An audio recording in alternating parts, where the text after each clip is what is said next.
Well, hi, everybody. Welcome once again to Leading Congregational Worship. This is the last lecture. This is the last installment of our class together here this J term through Bethel Seminary in our online format of Leading Congregational Worship. I've really enjoyed looking through and reading through your responses online to the readings and to the lectures. I'm hoping that this has been a valuable class for you, and today's lecture is really one that is probably my favorite to give because it's the most interactive, it's the most fun to just kind of see what questions you all still have and kind of walk through those together a little bit. This is just one of those lectures where the rubber meets the road for the entire deal, and this is really what it's all about. So I'm excited about this. I love your questions, and I'm eager to get into them here. A couple of words before I get into them. Number one, hopefully you are in the process of working on your final project for this class. Please, if you have any questions, don't hesitate to let me know and get in contact with me about that. But I hope and pray that that has been going well for you and that it's kind of a culmination of what this class has been exploring as we've gone through it. The second thing is that as I'm going through these questions here, first I'm going to put up the questions, and it's because we have so few people in this class, I'm actually able to try to answer everybody's question, but I'm going to, at times, maybe be speaking a little fast because I want to get to everyone. And this is something that it would be easy for me to go down some rabbit trails here. So hopefully I won't do that. I would like to stay focused and just kind of keep it about the task at hand. But I want to get to all of your questions. If I don't answer your question, please feel free to email me for further clarification, and I would be happy to help you try to understand what it is I was getting at or saying or things like that. But this is just a fun lecture for me, and I can get carried away. So I'm going to try to be thorough, but timely in the way that I answer your questions. So let's just kind of dive right in here. We've got our first questions come from Eric, and Eric is asking, what are some practical ways that church staff can get together to theologically reflect upon worship services for their churches? And then he also adds, how should it be decided who is involved in those reflective conversations? Fantastic questions, both of them. A couple of things as we kind of get going here. My own practice of doing this theological reflection piece was to weekly debrief with, I had a team of people that we were involved in planning the worship services, and then we would, every single week after the worship service, we would debrief. How did it go? What worked? What didn't work? What were people resonating with? What weren't they resonating with? What were my favorite parts of maybe the message? And maybe where are the pieces of the message where people were looking at me like, Pastor Seth, we're not really sure what you're talking about right now. Those are helpful things to know. But the way we did this is we practiced it every single week. So we would have our worship services on Saturday night and Sunday morning. And then Monday was usually an off day, but usually first thing Tuesday, we dove right into it. Early Tuesday morning, we would get the team together and we would talk about these things. And basically, you know, as you're going through that, you're going to want to figure out who's involved with that. We'll talk about that in just a minute. But so one way to do it is to weekly debrief with your team. And find out what worked. The other way is to do book and Bible studies with your board and with your staff and with the people who you share the stage with or share the platform with. You know, I don't think there was a point in my ministry when I wasn't reading a book with both my board and my staff, and they weren't always they weren't the same books. I mean, depended what kind of issues we needed to kind of have conversations around, but boy, taking the first 15 to 20 minutes out of a meeting and processing a book together or reading a book together or things like that can be a great way to bring up conversations and deal with topics, whether it's leadership related, whether it's ministry related, could be theology related, whatever it is. It's a great opportunity to do that. I highly recommend that approach. Another way to do it is to address, issues around worship from the pulpit or from the platform. I'm a big fan of the idea of preaching to the problem. In other words, if there are issues going on with your people or with your church or with leadership or whatever, man, preach to the problem. Design a sermon series around it. Design a message series around it. Address the big issues, the elephants that are in the room. Name them. Tackle them head on with your larger body, and then maybe set up a series of either, after the worship service, Sunday schools, adult Sunday school around it, or some kind of Christian education opportunity. At one point, when I was in my well, really, I did this in both of my churches. Now that I think about it, when I would address a sensitive topic or an issue, like let's say it's worship, and we're just not. There's some things going on that we need to correct some understandings around, or things like that.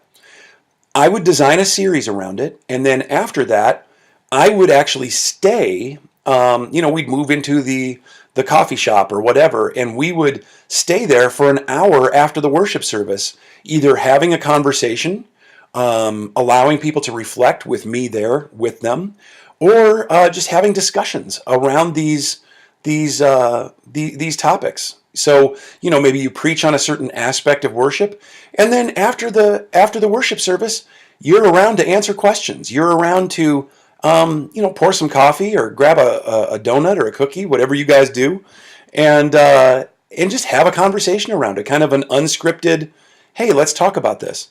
Preaching to the problem, no matter what the issue is going on in your church, is always a good idea.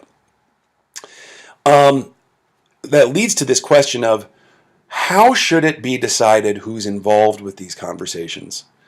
Yeah, that's a tough one. There are a number of things to say here. The first is you need to have the conversation in terms of who should be involved. It should definitely be those that you share the platform with regularly, or who are helping to make the decisions about what's going to be on the platform. Those people should definitely be in on the conversation, even if they're people who disagree with you at first. And we're going to talk about that in just a minute. But those who share the platform definitely should be there for that. You're going to want mature leaders or individuals whom you trust to have your best interest at heart in on those conversations. Why do I say that? Well, here's the thing. These are tender conversations, gang. These are sensitive conversations. When we're talking about what's going on in our worship services, we've said it before, but the worship service is really the most public face of the church. And when you're talking about who should be in on that conversation, let me just tell you now, in case you haven't already discovered it, there are going to be people who want to be in that conversation that shouldn't be in that conversation.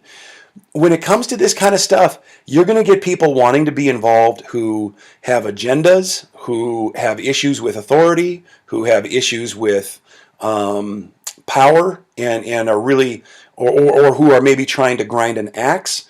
There are all kinds of sticky things and reasons that people want to be involved in this conversation. And so I would say, build it up slowly and really make sure that those who are in on the conversation are mature, both individually and in their faith.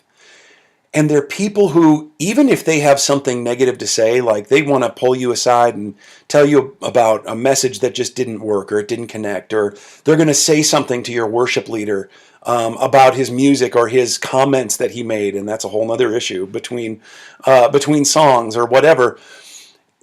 There are going to be people who want to say things to them that shouldn't be the ones to say it to them. Why? Because they don't have best interests at heart of the people in the room. They have their own best interests at heart, and that's a whole nother story. So you've got to be careful with who you're inviting into that. Sometimes the people you want in the conversation might not even be from your church. it can be so valuable to bring people into the conversation who are able to be more objective, who know you and know your vision, and they get you and they get what you're trying to do. But maybe it's a colleague, maybe it's a pastor from another church, maybe it's a seminary professor, maybe it's just a friend of yours, and you want to know, hey, how is this coming across? Is this working? Did people seem connected? Because I'm having a hard time getting objective opinions from people who are in the thick of this with me. Sometimes the things directly in front of you can be the hardest to see.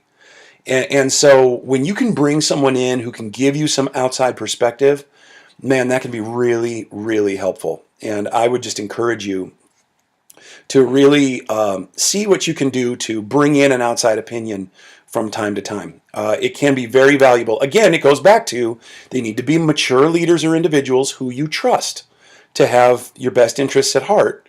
But it can be really helpful to bring people in from the outside. The bottom line for you, though, is this, and I cannot state this emphatically enough, gang. When it comes to who should you be having this conversation and reflection time with around worship and worship services and how are we doing and all that stuff, invite people into that slowly. Invite them into the conversation as they prove themselves. Invite them into it as you can include them in your circle of trust, so to speak, and be cautious about it. Never invite a wolf to a party where meat is on the menu. I'm going to say that again. When it comes to these conversations about worship, don't ever invite a wolf to a party where meat is on the menu. I know some people would push back on some of the things that I'm saying here and say, well, it's a good idea to have the people that you know are the most against the idea in on the conversation, because then maybe you can win them over and all that kind of stuff. No. I'm not at all saying you should have a team of yes people on that you're talking to about this stuff. But what I am saying is this. You're going to get people with all kinds of agendas, all kinds of backgrounds, all kinds of understandings and levels of get it with your vision and what you're trying to do in this church and where you're trying to go. Their objectiveness is going to come into question. Their expertise is going to come into question. Motives are going to come into question. Man, if you get people in there who have the wrong agenda, or who really aren't with you and for you, no matter what, if you get the wrong characters in there, this thing can blow up in a hurry. You bring a wolf to a party where meat is on the table, and what's going to happen? The wolf is going to devour all the meat and maybe a couple of other people along the way. It's just not a good idea. Be very careful and sensitive to who you're bringing into this conversation and how. You definitely need to have a team of people to do it, okay? I'm just saying move slow and make sure that they're people of character. So much to say in response to that, but we got to keep pushing on here, so I'm going to keep moving on. But that was just an awesome question, and I hope that offers just a few things and images for you to chew on with regards to that. Let's move on to the next question. Steve asks, what would be an appropriate way of discipling or training up a new worship leaders in the church? When should we be more hands-on, and what are the times we can be more hands-off in allowing the newly trained people to use their gifts? Awesome question, Steve. Definitely, from a biblical point of view, and also just think about, principles and practices of good leadership. You don't want to be someone who is a leader that's stifling those either underneath you or that you're trying to train up.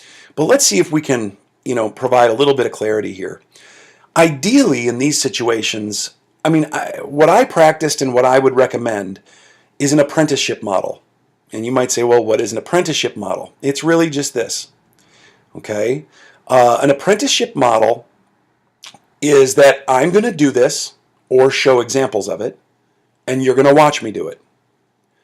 After we've done that a few different times, then we're going to do this together. We're going to share the responsibilities, and we're going to practice this together. Once we've done that to a level that I'm comfortable with, Okay, so it started off with me doing and you watching. Then it goes to we do it together. Then it goes to you do, I'm going to watch, and we're going to reflect together on how this is going. So, you think about being a pilot, right? So far, so good. And then finally, once you're ready to fly solo, you can do it. And just to use that pilot imagery, I mean, think about it. No one's going to go up in an airplane and just be like, all right, man, you're on your own. Nobody would do that. We're going to talk through it first. We're going to go up together, and I'm going to be holding the wheel while you're getting acclimated here. And then we're going to do it together. I might let you take the wheel every once in a while as we're getting comfortable, as we're learning how to do this. After that, I'm going to be sitting next to you when you take the wheel. And, we're going to figure this out and how to maneuver this airplane together. And then finally, you're going to be able to fly solo. I'm going through this process right now with my 16-year-old who is just getting his license in the next couple of months. He thinks that he's ready to fly solo. I happen to know for a fact that he's not. And so it's this apprenticeship model. It's no different in the church. I don't care if it's regarding leading music. I don't care if it's regarding leading liturgy or preaching and teaching or all of this kind of stuff. We've got to figure out ways to slowly give people control without, moving them through at a pace that isn't frustrating to them. We don't want to stifle them. But at the same time, we need to make sure that we're giving them a process to actually go through that's concrete and that they know what is the next step and how do we handle this together. I have found that positive feedback and real life examples and hands-on experience here are absolutely crucial. You've just got to have them. There's no other experience other than game time experience. If you've ever played sports, you know that it's true. And so we even had, in my churches, we had this process of apprenticeship. We had this in place on our tech teams. We had it in place in our children's ministry. We had it in place in our music ministry. We had it in place in leadership, even, board positions. I do, you watch, we do together, you do, I watch, and then you do. And all along the way, build them up, build them up, build them up. That's all you're trying to do. You really want to invest in the relationship that you have with the people that you're trying to mentor. And you know what? I wish I could tell you that, hey, here's the book that you can read together and it's just going to be smooth sailing after that. It just doesn't exist. You've got to invest in the relationship. There is no shortcut to this, and there's no way around it. Think about it this way. Jesus trained he trained guys for 3 years and they still didn't really fully get it until after Pentecost.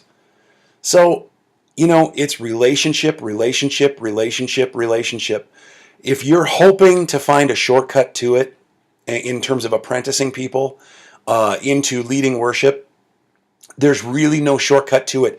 There's definitely people who are more natural at it than others. For some people, the apprenticeship is going to be much shorter than it is for other people.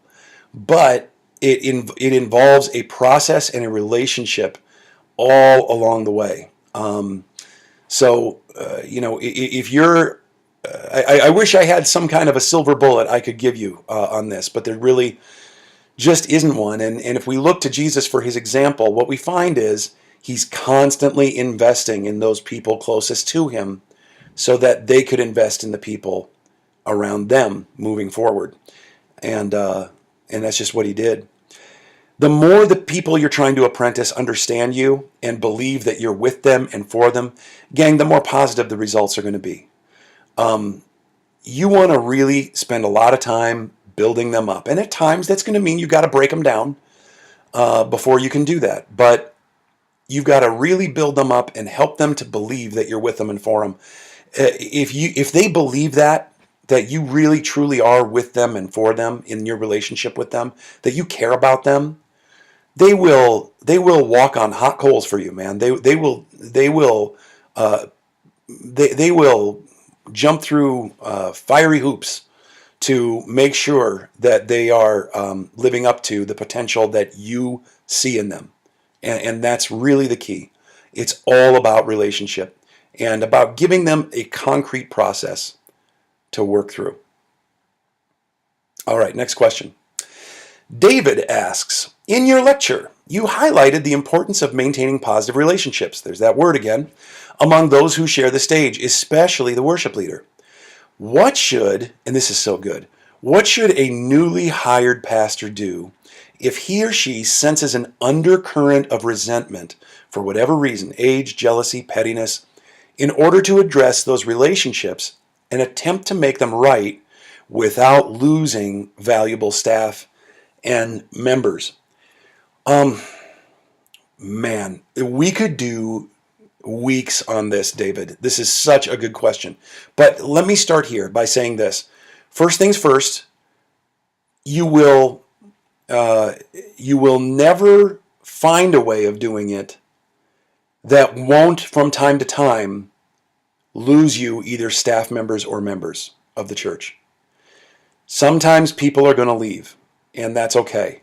And usually when people leave, you can count on their 5 closest friends also leaving. That's usually the case. But let's see if we can figure this out a little bit together. I would say this. Again, first of all, move slow. But the first key is to really, when you notice that undercurrent of negativity, even if it's just to yourself, even if it's just in the quiet of your own heart, even if it's in your prayer life, even if it's to your spouse, even if it's to a close friend not in the church, whatever, move slow, but the first step in solving any problem is admitting that there is one.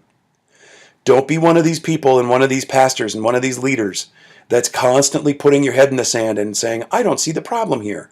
I think we can work it out. Now, come on. If there's a problem here, we've got to first of all admit it. These problems are not problems that time takes care of. These are problems that time pours kerosene on. And if we can't admit that there's an issue, then that's going to be a big deal moving forward. Why? Because passive aggressiveness is the bubonic plague of the church. And listen, I have seen this cut both ways. I have seen people who are not on board with the pastor and who cut the legs off of his or her ministry in their passive aggressive ways, telling the pastor one thing and then doing another, going around and spreading all kinds of slander or gossip or whatever. But then when they're in the presence of the pastor, or they're at that meeting, or they're worshiping, whatever, they're all sunshine and rainbows. And then you get them behind the scenes with someone else, and man, they're just slaying you. So I've seen it cut that way. But gang, let me also tell you this. Passive aggressiveness is a trap as a pastor and as a leader. It really is. I've seen pastors who cannot do step one. They can't admit that there's a problem and that they have feelings about how they're being treated by someone in the church. And by the way, they should have feelings. That's natural. That's normal. That's okay. That's a part of working through conflict, is admitting, hey, this doesn't feel good. It's not all right that our relationship is like this. I've seen pastors who have a problem with someone on their team or a worship leader or something like that, and they don't admit it and they don't deal with it. And so when they go are talking to people publicly, they're all sunshine and rainbows themselves, but then behind the scenes, they're saying things they shouldn't say. They're undercutting that person's ministry. They're passive aggressive in their approach. It cuts both ways. In Minnesota, we call this being Minnesota nice, which is just another way of saying that we're nice to your face and we'll kill you behind your back. We want to avoid this. We want to find a healthier way than this to move into some kind of resolution around these relationships, which means this. You've got to make dealing with these relationships, gang, you've got to make them your top priority. It's so hard because, when you've got these situations coming up and there's going to be conflict, I don't know anybody in ministry that really loves conflict. We love resolution and we love restoration, but man, conflict is hard. No one wants to do this. It's not fun. But you've got to decide to address it right away. Again, time is only going to pour kerosene onto this fire. Address it right away in your own heart and with them, Make it your top priority, and just kind of decide that, you know what, the long-term effects of not dealing with this are going to be far worse than the long-term effects of dealing with it. And you've got to get to that point. I remember being in a situation once with a worship leader where we had a big problem. There were some things going on his worship team that should not be going on. I won't go into too much detail because it's going to take me too far off the road. But a bunch of stuff going on, and I knew, I can name for you the time and the place of where I was when I was able to put my finger on the problem, admit that it's there, and I had to decide right then and there. This can no longer be avoided. It has to be dealt with. And I knew right then and there, my gut was just in knots, because I knew right then and there, this isn't going to be pretty. This isn't going to be fun. It's going to be very difficult. It's going to involve people, and it's going to hurt feelings, and it's going to be icky. But we've got to do this. If we're going to have any hope of continuing as a team, it's got to be dealt with. So you've got to make the tough decision to decide to address it right away. And then once you do, okay, I've admitted there's a problem. I'm not going to be passive aggressive about it. I'm going to deal with this, and I'm going to decide right now, hey, I need to do something here. Go run it by someone. Get some help. Get some perspective. Talk to a colleague. Talk to another pastor. Talk to someone preferably outside of the church that can give you some objective advice about this, or who can say, you know what, geez, I had something like that come up in my church. Here's how we dealt with it. You might find that helpful. You are not the first person to deal with conflict and undercurrents of negativity and ickiness between a pastor and a worship leader. It is so common, gang, and it tears at so many churches because we don't admit it and we don't deal with it. So go get some perspective, get some help, get some counsel from people who've been doing it longer than you and who are maybe even wiser than you and who can give you some perspective on your situation. Maybe you'll find out that the situation you're involved with isn't as big of a deal as you thought. On the other hand, maybe you'll find out that, yeah, we need to deal with it, and we need to deal with it right now. So go get some help and some perspective. And then from there, from that standpoint of getting some wisdom around you, formulate an action plan, both professionally and personally. What do I mean by that? I'm not kidding when I say this. If I were you, I would actually write down, even if it's just for my own benefit, I would write down the steps of, here are the action steps I'm going to take. Not here's what I'm hoping is going to happen. Not here's my pie in the sky wish. Not, yeah, but if the Lord changes his heart or whatever.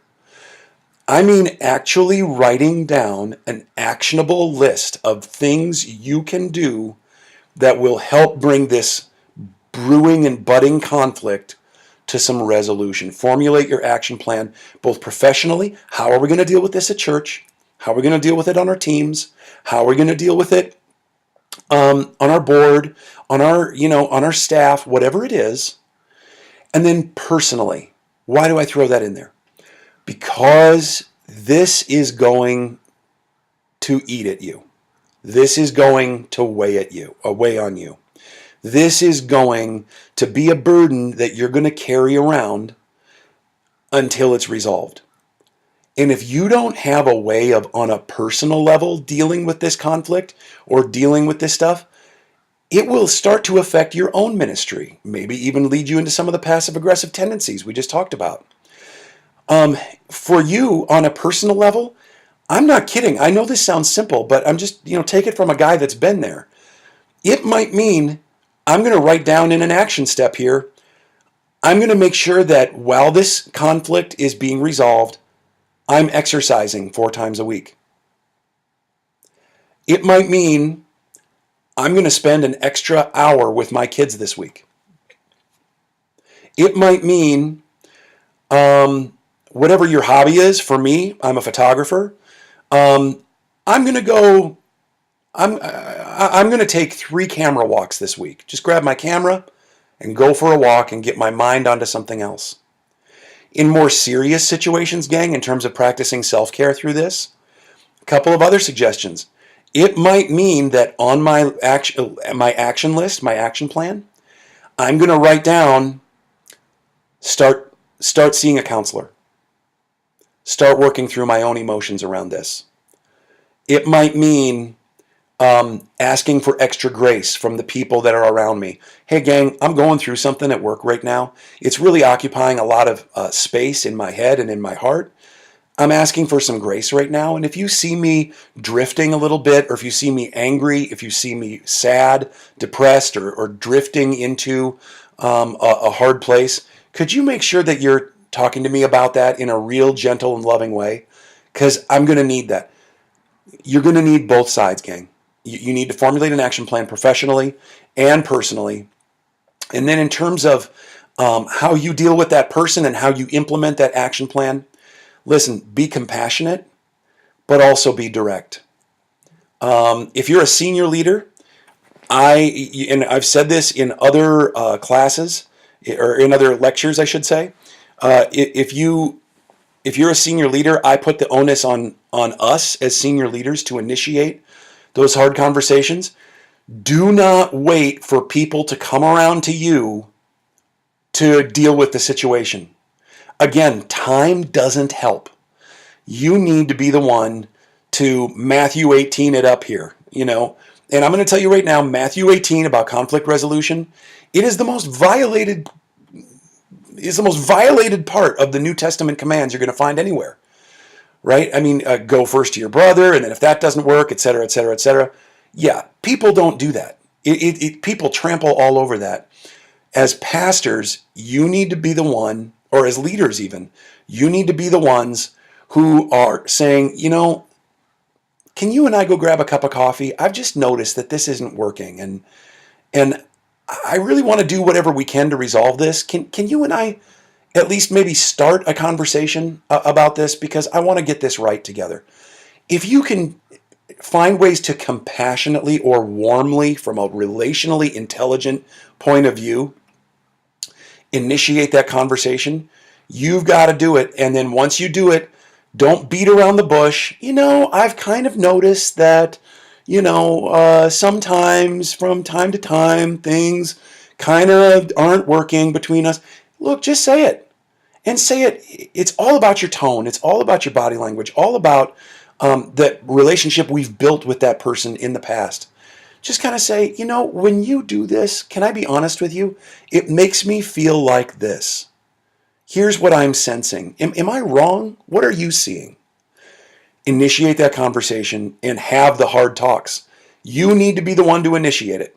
And in our culture, in our day and age, we are not a culture of people who do that. Now, sometimes people will respond really well and sometimes they won't. But the way you do that in those conversations is you ask a ton of leading questions. And I've got written here, P.S. This is what Jesus did. The woman at the well. Tell me a little bit about your husband. Oh, I don't have a husband. Oh, that's right. You don't have a husband. In fact, you've got 5 of them. And you've had this issue, and this issue. And she's freaking out. Oh, my gosh. When you ask leading questions to people, sometimes they will be able to put their fingers on stuff before you have to. I've noticed that when we get into these situations, you tend to do this. And how do you think that's working? How are you feeling things are going between us right now? Because I've noticed a lot of tension, but have you noticed that? Where do you think that's coming from? Whatever that is, asking open-ended and leading questions can do one of two things. It can either lead to a really good conversation or the beginning of a dialogue between the two of you, or it can even lead them to a point where they're saying, you know what? He's right. This isn't working between us. I need to knock this off. You know what? She's correct about that. I am doing that, and I don't like it here, and I do need to get off staff, or whatever it is. I mean, if that's the case, then fine. But, it allows people who don't have the same agenda as you do, who don't have the same values and vision that you do, who are people who shouldn't be on your team, it allows them an opportunity to reflect on where things are going and sort of saying, hey, maybe I shouldn't be involved with this after all. Giving people a chance to reflect with you rather than coming at them with bullets in your gun that you're trying to fire at them is usually going to yield a much more positive result, even if there's an exit in the process.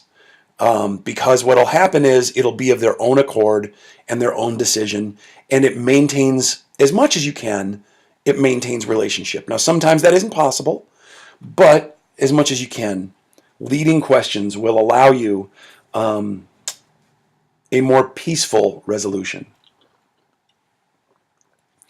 Usually. So I hope that helps on that one. Let's get into another question here. And I believe this is our last one. Adam asks this. How long do you think a worship service should be? What sort of questions do you take into consideration when deciding?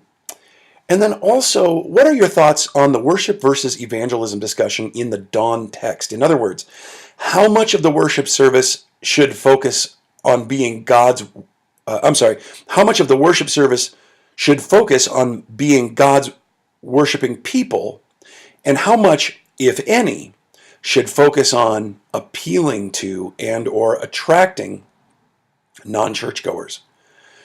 Great question. Let me take a sip of my drink here.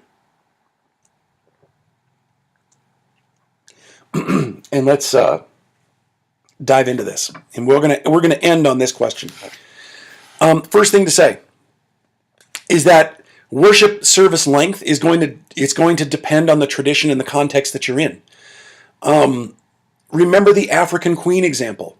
When we saw that clip from the African Queen, and the people there weren't engaged in worship, and they're trying to sing "A Mighty Fortress Is Our God" or something like that, and think about it. Would an hour-long worship service work for those people? Probably not. How about an hour-long worship service in which we only sing maybe one hymn and we only do 2 verses of this one? And that's probably not going to work real well.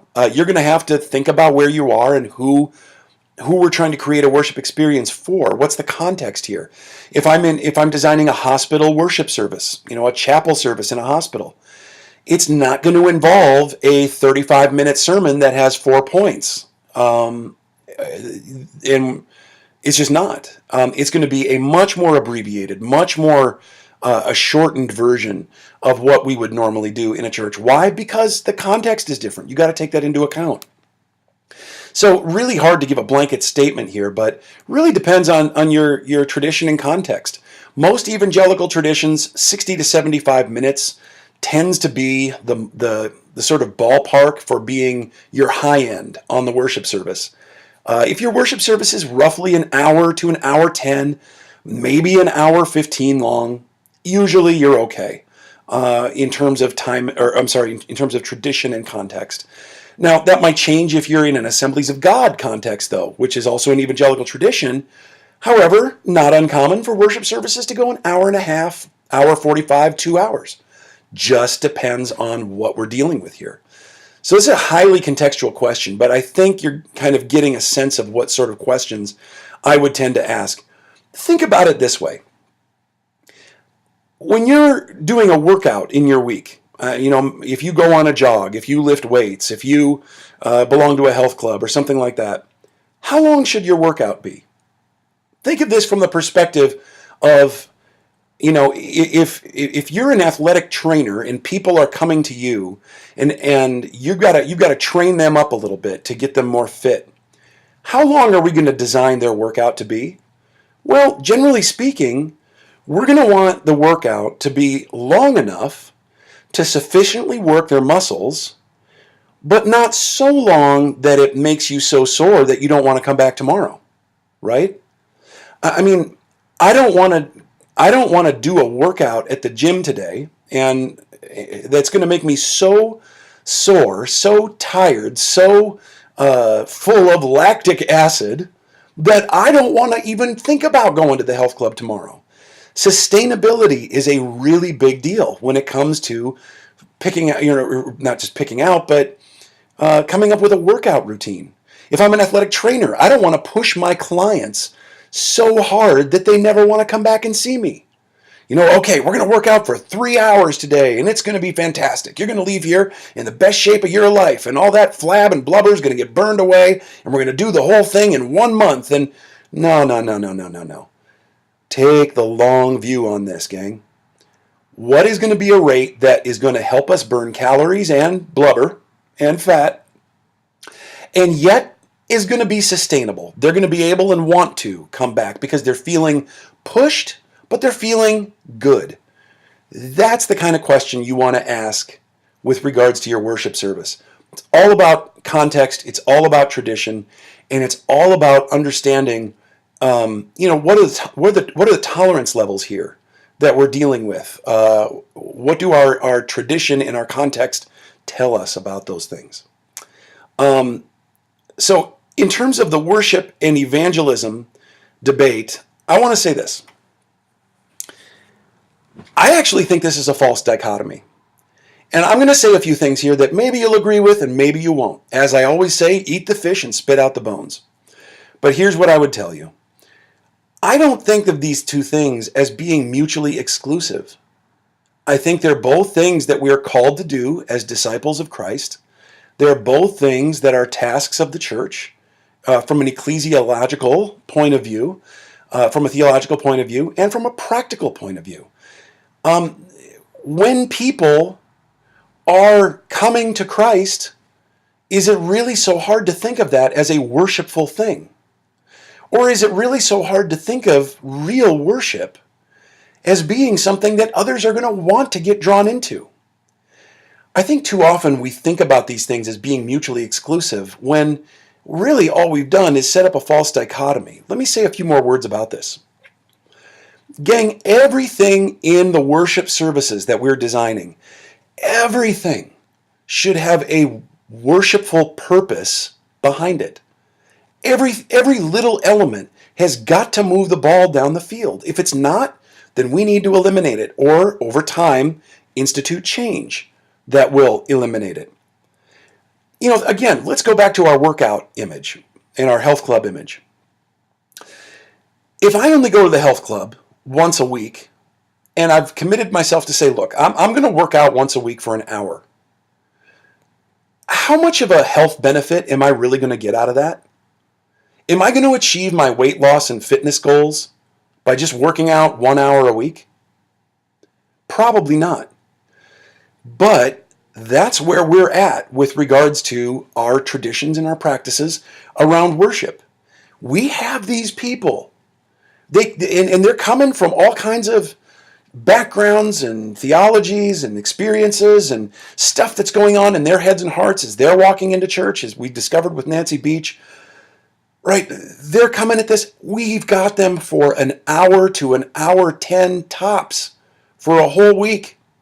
That means that I'm going to be purposeful about every single element that's going into this worship service. If it isn't moving the ball down the field towards the stated purposes of worship, then it's got to be eliminated. Okay, so everything should have a worshipful purpose. And that might require some explaining or some adjusting or some contextualization, right? If we're having communion service, I might need to explain that to people because I know there's people here who don't get what that's about. If we're doing a prayer service, I might just have to say a word about this. Like if you've never prayed before, I just ask you to bow your head and join us and kind of observe a little bit or whatever it is.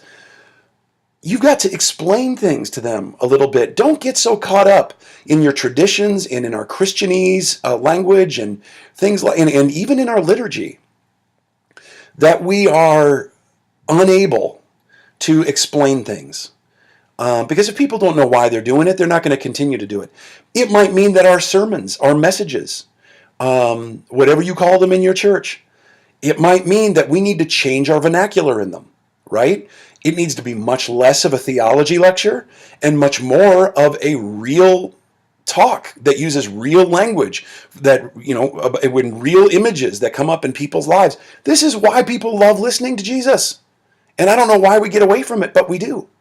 It's why the religious leaders hated Jesus, because he made literally a life of worship accessible to the people through him, and he explained it to them, and he used images from their lives to do that, contextualizing it everywhere he went. Drove the religious leaders nuts. Why? Because it takes away their power, takes away their authority. And now we're back into the whole conversation of who should be making these decisions, right? It all comes around on each other. But it might require some explaining or some adjusting of some things. But an incarnational understanding of worship is that worship is the experience, is an experience of the divine presence of God right where you are. It's giving him glory and praise and all that he deserves right there in your broken life, in your fatigue, in your challenges, in the things you're worried about, in the things that you care about, in your successes from the week, in your failures from the week, right where you are. That's what incarnational worship is all about or that's what the incarnation is all about. And as a result, I mean, if it's God truly with us, then we need to look to Jesus' example as we design our worship services. It's not about saying, well, we're going to put this into the mix for the non-believers, and then for the believers, we're going to throw them a bone over here, and we're going to mix and match a little bit. It's not about that. It's not about that. Our focus isn't marketing to the people. It is God glorified in and through the people. Let me say that again. Our focus isn't marketing to the people. Our focus is in God glorified in and through the people. What would that look like in a worship service in your context next week? What would that look like? Are you willing, as a leader, as a pastor, as a disciple, are you willing to take your worship services there, even if it bucks against your personal preferences? Even if it bucks against the traditions, even if it bucks against what people want to do, right? Are you willing to take your worship services there over time? Are you willing to be a leader here? What would it look like if everyday things of people's lives reminded them of the presence and love of God? So that, as Paul says, our entire life could be our spiritual act of worship. What if the things that happened in church, they were so incarnational that the images that get used, the way the sermon is spoken, the message is spoken, the way the music was, the things we prayed about, the things we were honest about, the way we spoke to people, the vernacular we use, what if that could resonate so deeply with people's everyday life that by Wednesday, I'm not even saying by next Sunday, just by Wednesday, the things in their lives are still reminding them here and there, even if just briefly, of what they experienced on Sunday? What if you made your worship services like that? If you make your worship services look like that, I promise you people will come back hungry for more. And it's going to resonate with them much more on a much deeper level. It's going to affect life change on a much deeper level if the things of their everyday lives remind them of the presence and love of God that they experienced on Sunday. It's a huge key, guys. A few more words about this worship versus evangelism thing. The common question on the way out the door of church, right? And it's a great question to end our class on right now. The common question on the way out the door. Hey, how was church today? How was church today? And really what we mean when we ask that question is, hey, how did the worship leader do today? Was he good? Was he off pitch? How'd the tech team do today? Was there all kinds of glitches? Were there all kinds of problems in the worship service? Did the pastor give a good message, or, did you just not agree with a few points, so you tuned out for a little while? How did they do? And what we're really asking is, how was the performance today? A better question we should be starting to help people ask on their way out the door is, instead of them talking to each other about, how'd the worship leader do, how'd the pastor do, ask them, how did you do today in worship? How did you do as a worshiper? People are hardwired these days for passive observance in almost every arena of life. Think about, no matter what your profession is, how much time people spend in front of screens these days. Whether it's your TV, in a movie theater, on your phone, on your iPad, whatever. How much time do people spend watching the world and then formulating their very strong opinions, and maybe on occasion posting something on social media? I disagree, I don't like, and I've observed, and you haven't lived it. You haven't done it. You haven't been a part of it. You've just seen it. And even then, you've probably seen a highlight reel of it. You don't really know what's going on. You weren't there. But this is the way that we're hardwired to think and experience life right now, is as a passive observer. And the problem for teaching people about worship is that meaningful worship requires active response from people.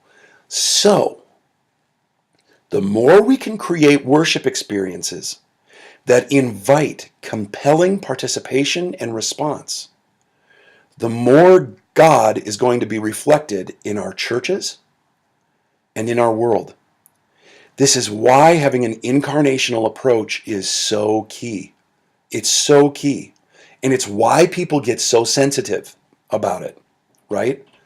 Because what if the response that's required of them is going to cost them something? What if the response that's required from them is going to be uncomfortable? What if the response from them means that they're going to need to go and work out a conflict? Or they're going to need to actually think about this whole concept of tithing, no matter what you happen to believe on that or whatever? What if the response means that they're going to have to change something about their lifestyle or their habits that, oh my goodness, they do not want to change? And culture that they've observed through a screen and through other people's lives, culture has been telling them that behavior X is just fine. And now here comes a Bible passage that we're preaching on today that says, no, it's not. How are we going to get people to embrace the idea of change in their lives if we're not inviting them into some kind of response, giving them something actionable that they can do around their experience of worship? It means you got to know them. You've got to speak to them in ways and terms that they understand. They've got to know that you're with them and that you struggle with them. But they've got to hear it. And if they're not going to hear it from you, then they're not going to ever change anything. And as a result, we need to get them to a place where they're able to respond to their experience of God in a way that's really meaningful, and that God is going to be glorified in their lives. So let's take people from, hey, how did the worship leader do? How did the pastor do? How was church today? Well, how did you do? How did you respond? Were you distracted today? Was there a heart issue that came up that turned you off to this right away? Or did you respond with a humble, teachable spirit that was open to God's leading to give Him the glory in every aspect of your life? That's where the rubber meets the road, guys. And that's what leading people in congregational worship is all about. Hey, listen, everybody, thank you for a great class. I love having these discussions. It's a lot of fun for me. I hope you enjoyed it, and I hope I answered your questions as thoroughly as I could. Or I hope I answered them thoroughly. I did answer them as thoroughly as I could and had time for, and even went a little long on that. But that being said, I hope what this class has done for you is at least begin to raise discussions, raise questions, and given you some food for thought and some real practical tips on how to start moving into your churches and leading through this issue of congregational worship. It doesn't happen by accident, gang. It happens because pastors and leaders, they lead through it, and they find ways and means and methods of leading through conflict and leading through the snares in their own hearts and all that kind of stuff. But hopefully you found a few nuggets here today, even to get you started on that path, and that you'll be able to take with you at a real practical level into your own ministry. If you have questions or concerns or would like to continue the conversation, don't hesitate to get a hold of me. You have my email address, you have my phone number. I'd love to chat with you further. I hope this has been helpful, and so I'm going to sign off here once again from St. Paul, Minnesota. Have a blessed rest of your academic year, and thanks again for joining us in this class, everyone.